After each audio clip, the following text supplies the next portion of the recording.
Good evening everybody. तो finally वो दिन आ गया जिसका आपको इंतज़ार था, 24 फेब अकाउंटेंसी का एग्ज़ाम।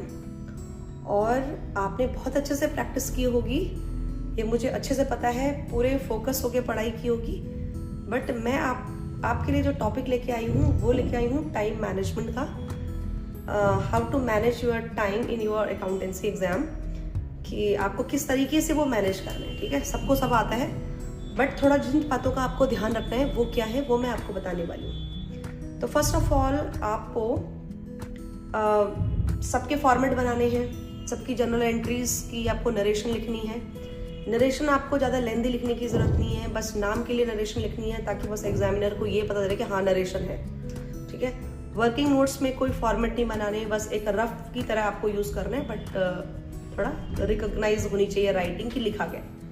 ठीक है, दूसरा कि जो बच्चे होते हैं ना, पहले जैसे पेपर आपको मिला तो आप बहुत स्लोली वर्क करते हो कि अभी तो मिला बहुत टाइम है, और बाद में जैसे उन बच्चों को पता चलता है कि 1 घंटा रह गया, फिर अपनी स्पीड पे आ जाते हैं। तो वो जो स्पीड आप वो करते हो ना स्टार्ट 1 घंटे रह गया वाला, तो वो आपको स्टार्टिंग में ही रखना है, स्पीड में रहना है क्वेश्चन नंबर 1 से ही। ठीक है, और आपको सारे क्वेश्चन, जैसे आपको कोई सेक्शन बहुत अच्छे से आता है, मान लो सेक्शन 6 मार्क्स वाला बहुत अच्छे से आपको आता है, तो आप वो पहले अटेम्प्ट कर सकते हो।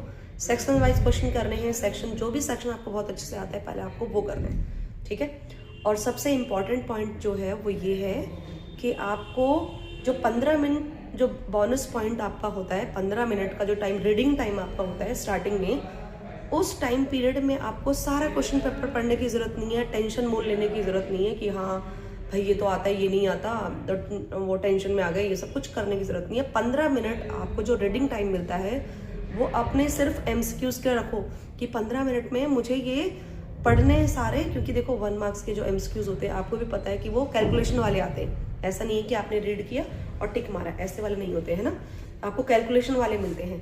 तो भाई उस चीज़ का आपको ध्यान रखना है कि कैलकुलेशन वो 15 मिनट में आपको सारे क्वेश्चंस की कैलकुलेशन करके एकदम माइंड में प्रिपेयर कर लो। पेंसिल की हेल्प मिल रही है तो पेंसिल ले लो अगर अलाउड है तो, बट आपको वो MCQs का पूरा पोर्शन ना, फिर आपको करना क्या है, सिर्फ जैसे ही 15 मिनट ओवर होते हैं आपके पास, फर्स्ट आपने MCQs निपटा देने हैं फटाफट, 10 या 5 मिनट में वो MCQs हो जाने चाहिए आपकी, अगर आपने 15 मिनट उन पे लगाए हैं, है ना, जो बोनस मिनट आपको मिलते हैं। तो अगर आप ये कर लोगे तो बहुत अच्छी बात रहेगी आपके लिए, टाइम मैनेज बहुत अच्छे से आप कर पाओगे। और नेक्स्ट चीज़ ये है ना कि अगर आप किसी भी क्वेश्चन का आंसर नहीं मैच हो रहा, मान लो बैलेंस शीट मैच नहीं हो रही, तो उसके पीछे इतना नहीं पढ़ना, क्योंकि बैलेंस शीट मैच नहीं हो रही तो और आप मैच करने पे लगे हुए हो, इतना टोटलिंग करने पे लगे हुए, वो नहीं करना। पता चले आप उसके चक्कर में 3 नंबर का क्वेश्चन छूट रहा है आपका, वो कर लो। ठीक है, इसी किसी भी चीज़ के पीछे इतनी उससे नहीं पढ़ना। कोई नहीं निकल रहा है तो स्टेप मार्किंग होती है, कोई नहीं, उसका 0.5 ही डिडक्ट होगा ना, अगला क्वेश्चन तो करो जो आता है। तो इस तरीके से आपने पूरे क्वेश्चन पेपर को बहुत ध्यान से अटेम्प्ट करना है। बाकी OSM मार्किंग है और इसके रिगार्डिंग मैंने वीडियो भी आपको बना रखी है आपके लिए, तो आप उसको चेक कर सकते हो कि आपको किस तरीके से उसको अटेम्प्ट करना है, कैसे लिखना है, कैसे कौन सा पेन यूज़ करना है, क्या सब कुछ उन चीज़ों के बारे में। बाकी बेटा कल बहुत अच्छे से आपको फोकस होके काम करना है, काम डाउन होके कॉन्फिडेंट होके आंसर देने हैं। ऐसे नहीं है कि आपको